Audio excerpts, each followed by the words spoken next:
공포 카페. 일본 괴담. 들어가면 안 되는 방. 우리 시골집에는 어릴 적부터 절대 들어가면 안 되는 방이 있었다. 하지만 들어가지 말라고 하면 오히려 들어가 보고 싶어지는 게 인지상정 아니한가. 그래서 나는 중학교에 다닐 무렵 몰래 그 방에 들어갔었다. 그 방은 아무것도 없는 평범한 방이었다. 딱히 이상한 분위기가 감도는 것도 아니었고 창문에서는 따스한 햇빛이 들어오고 있었다. 말 그대로 별것도 없었다. 뭐야? 그냥 방을 어지럽힐까봐 엄포를 놓았던 건가? 나는 맥이 빠졌다. 그런데 갑자기 눈꺼풀이 무거워지더니 나는 그대로 그 방에서 잠을 청했다. 가위조차 눌리지 않고 몇 시간 있다가 나는 잠에서 깨어났다. 자는 사이에 혹시 뭔 일이 있기라도 했나 싶어 주변을 둘러봤지만 아무것도 달라진 게 없었다. 무서운 것은 전혀 없었다.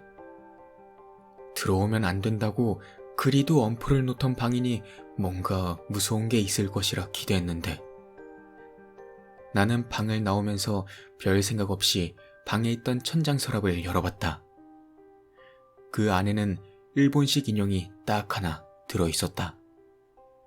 다른 서랍에는 옷 같은 게 들어있었지만 오직 그 서랍에는 인형이 들어있었다. 뭔가 기묘한 느낌에 소름이 끼쳤다. 나중에 방에 들어갔던 건 비밀로 하고 할머니에게 뒷사정을 물어봤다. 아무래도 그 방은 아버지의 여동생, 즉 내게는 고모라 불리는 사람이 쓰던 방이었다고 한다. 서랍 안에 들어있는 물건 전부가 고모 것이라고 한다. 할머니는 입을 열더니 지금으로부터 30년은 더 된 이야기를 들려줬다.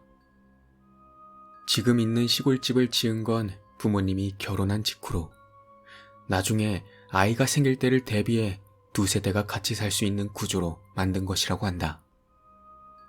그런데 그때 뜰을 넓혀 증축해 지은 게 문제였던 모양이다. 증축해서 지은 게 바로 들어가면 안 되는 방이었다. 증축을 한 그 방을 고모가 사용하게 되었고 집을 새로 지은 후부터 고모가 이상한 행동을 하기 시작했다는 것이다.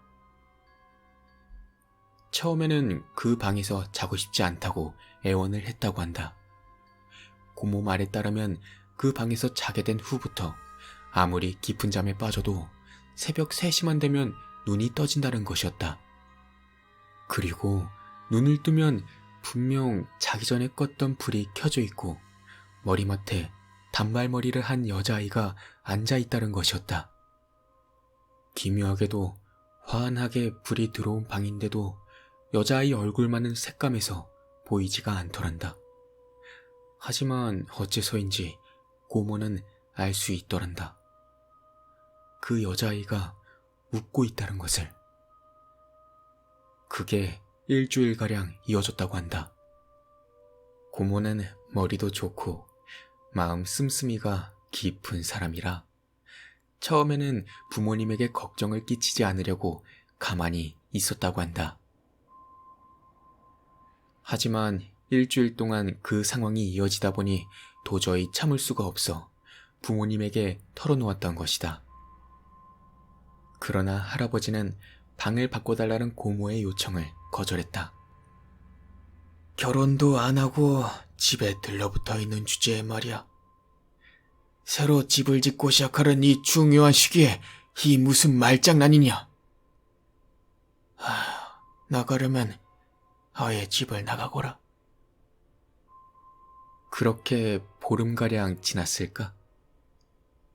문득 할머니는 고모가 방 때문에 애원했다는 걸 떠올렸다고 한다. 그쯤에는 고모가 아무런 불만도 없이 하루 종일 묘한 미소만 짓고 있었다고 한다. 가족들은 이제 새 집에 적응을 해서 이상한 꿈도 꾸지 않게 된 것이라 생각할 뿐이었다고 한다. 할머니는 고모에게 이전의 꿈은 어떻게 되었는지 물었다. 그러자 고모는 싱글싱글 웃으며 대답했다. 응, 아직도 나와. 하지만 이젠 익숙해졌어. 처음에는 한 명이었지만 점점 늘어가고 있어. 다들 계속 나를 내려다보고 있더라. 그렇게 말하고는 고모는 크게 웃어 제꼈다고 한다. 평소에 그렇게 조용한 고모에게는 전혀 어울리지 않는 웃음소리로. 고모의 그 이야기가 사실이었든 꿈이나 환각이었든 그 무렵에는 이미 늦은 것이었으리라.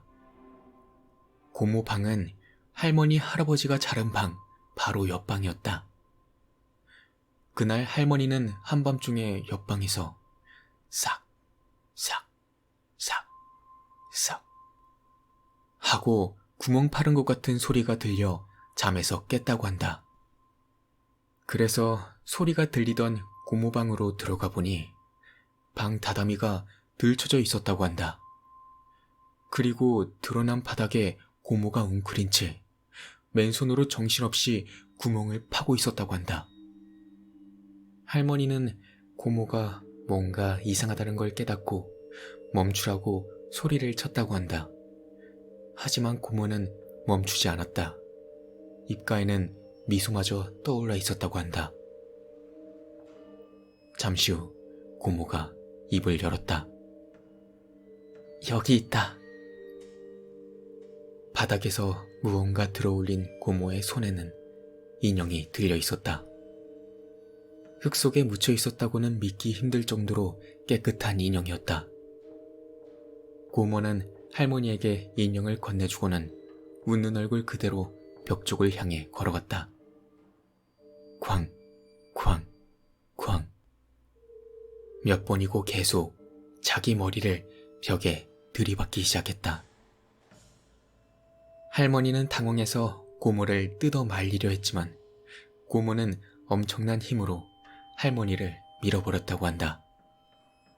뭐 하는 걸까?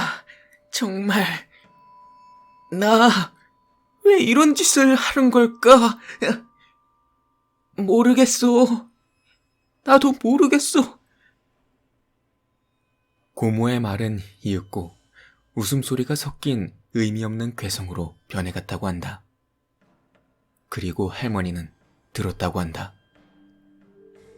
고모의 웃음소리에 섞여있는 여자아이 여러 명의 웃음소리를. 고모는 그대로 10분 넘게 머리를 벽에 들이박고는 갑자기 우뚝 서더니 그대로 뒤로 넘어졌다고 한다. 마치 장난감이 쓰러지는 걸 보는 것 같았어. 할머니는 그렇게 회상했다. 잠에서 깨어난 할아버지가 구급차를 불렀지만 이미 돌이킬 수 없는 상태였다고 한다. 병원에 도착했을 때는 연수와 뇌의 중추부, 두개골이 모두 박살이 난 후였다.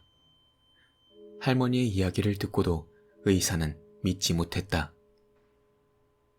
자기 혼자 이 지경이 되도록 머리를 들이받았다고요? 그건 의학적으로 불가능합니다. 급기야 살인 혐의까지 몰릴 지경이었더나.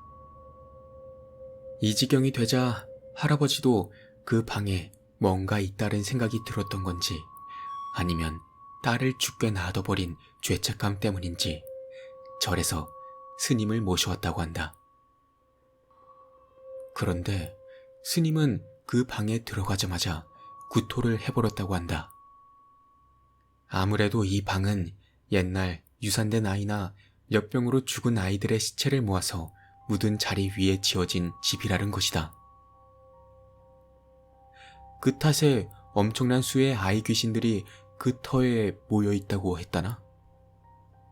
절대로 이 방을 산 사람이 쓰면 안 됩니다.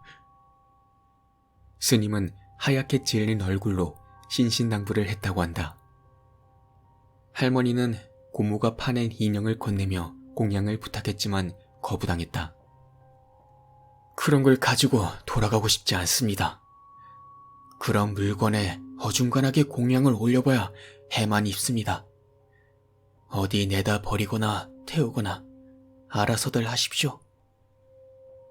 그 후에는 자주 들어봤을 법한 괴담의 정석이다. 분명히 쓰레기장에 내다 버렸던 인형이 어느새인가 서랍장 안에 들어와 있던가. 태워버리려 해도 불이 옮겨붙지를 않고 오히려 아버지에게 불똥이 튀어 화상을 입기도 했다고 한다. 결국 어쩔 수 없이 그 서랍에 그 인형을 집어넣어 버리고 방을 통째로 쓰지 못하게 막아버렸다는 것이었다. 고모의 비참한 죽음이 얽혀 있었기에 나한테는 이유는 알려주지 않았던 것 같다. 일단 원래 있던 곳에 두니 인형은 거기에만 있더구나. 다시 밖으로 나오지 않아야 할 텐데 말이야. 다시 나와버렸어, 할머니.